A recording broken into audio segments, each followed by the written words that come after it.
হালধি পাতত দিয়া সৰু মাছ, আদা, নহৰু, পিঁয়াজ পিচি মাছৰ লগত ধুনীয়াকৈ মিলাই, লগত মিঠাতেল দি ধুনীয়াকৈ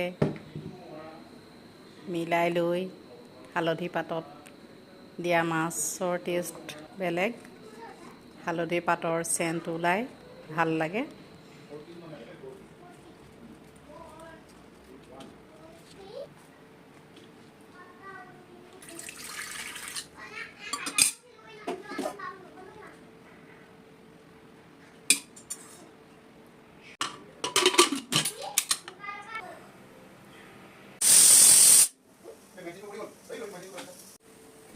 হালধি পাতৰ যি আমোলমোল গোন্ধ, সেই গোন্ধতেই খাওঁ খাওঁ লাগিব।